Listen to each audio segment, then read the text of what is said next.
Bon, vous êtes revenu de Londres. Ouais, oui. Ah, c'était formidable. Et on m'a dit qu'il faut revenir lundi, donc je suis là. Voilà. Mais on ne va pas vraiment quitter les Jeux Olympiques, oui, on reste dans le thème, va s'occuper, on va s'intéresser à celles et à ceux qui travaillent justement et qui vont s'occuper des voyageurs qui vont passer sous le tunnel de la Manche pour aller, pourquoi pas, visiter Londres et voir les JO.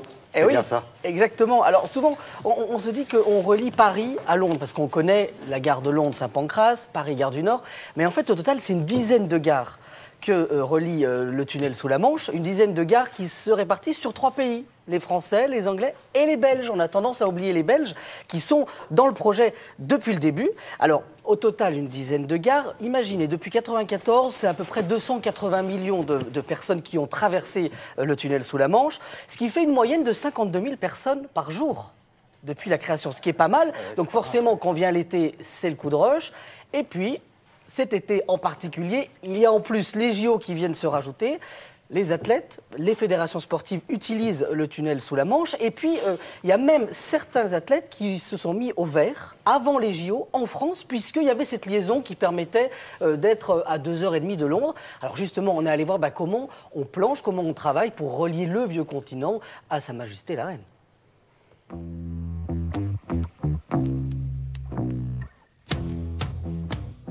On a rendez-vous avec Michael Lemarchand, c'est le directeur des gares. Bonjour. Bonjour. Alors vous êtes directeur de toutes les gares? Dans les gares, c'est 400 personnes qui travaillent sur les 3 pays. Ah oui, combien d'allers-retours On traverse 50 fois la Manche, un peu plus de 50 fois la Manche par jour. Par jour. Ah oui, bon bah vous nous montrez ça. Nous on demande qu'à voir. Je vous emmène sur le quai si vous voulez. Allez. On y va. L'été, on n'est pas du tout en vacances. En termes de trafic, nous avons 15 à 20% de trafic supplémentaire par rapport à une période classique.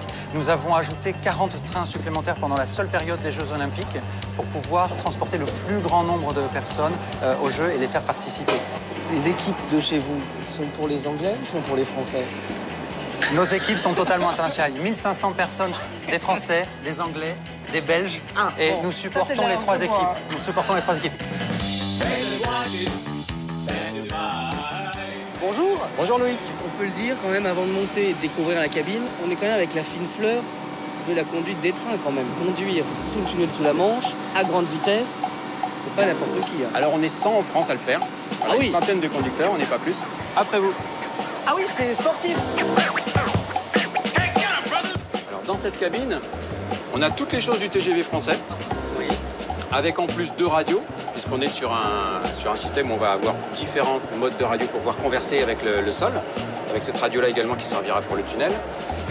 On tourne en fait avec 7 réglementations différentes, puisqu'on tourne, on circule en France, en Angleterre, en Belgique et sous le tunnel. Donc en gros, il y a 7 codes de la route différents à connaître avant de s'asseoir sur ce siège finalement. Exactement. C'est pour ça que tu n'as pas le droit de t'y asseoir. Ah, d'accord. 1, 2, 3,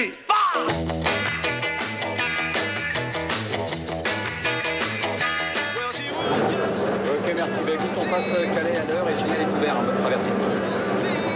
Petite anecdote intéressante. En réalité, dans le tunnel, il y a des côtes et des descentes. Au moment de creuser le tunnel sous la Manche, on a suivi les couches géologiques.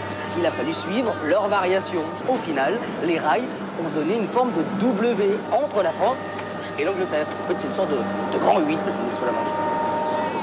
Non, c'est comme dans les bus, on ne parle pas au conducteur.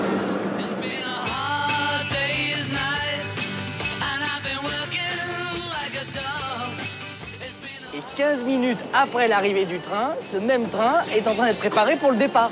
C'est ça, Yann? En fait, on a à peu près une demi-heure, 3/4 d'heure pour préparer tout le train, refaire tout le chargement, ramener tout à bord, faire le nettoyage de tout le train et être prêt pour embarquer nos passagers.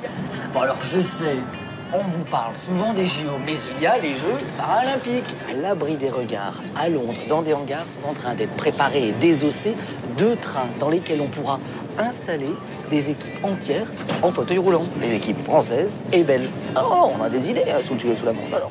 Que ce soit outre-Manche ou sous la Manche, on est prêt pour les JO. Je vais reprendre un petit peu de pain.